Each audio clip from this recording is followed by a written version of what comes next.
Today's Dirt Path devotional comes from 1 Samuel chapter 22, verse 15. It says, "Was that day the first time I asked God a question for him? Of course not. Please don't bring charges against me. Please don't bring charges against anyone in my family. I don't know anything at all about this whole matter." These are the words of Ahimelech. He's the priest over God's people. And he's being interrogated by King Saul. Remember, in this area, King Saul has been rejected by God as king, and David is going to take his place. And this is the same David that killed Goliath.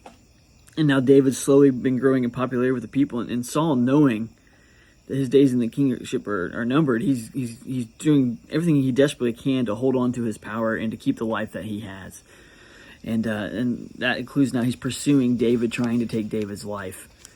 And in his pursuit, that leads into Ahimelech. And Ahimelech has actually had an encounter with David in a previous section.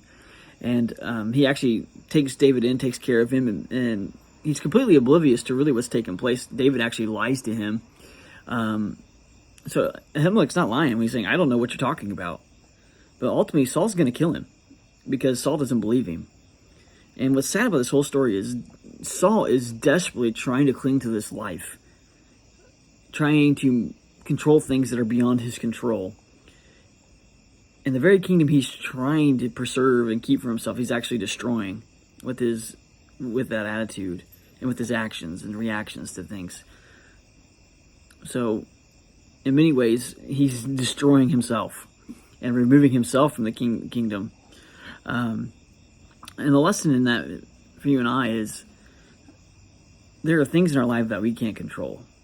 We may try to manipulate them, we can try and control all those things, but when we try and do that, it's going to leave us frustrated, broken, because when they don't go our way, we're going to try and do everything we can to fix them to get them to go our way. But what we have to learn is those things are not for us to control. We have to trust God and trust the other people around us, and trust our God that can influence other people around us. The only thing that we can control in our life is our actions, our reactions, and our attitude. Those are the things that God's given us in our control. And we need his help to be able to control those things. But for the things that we can't control, we need to learn to leave those in the hands of God, and we can trust him.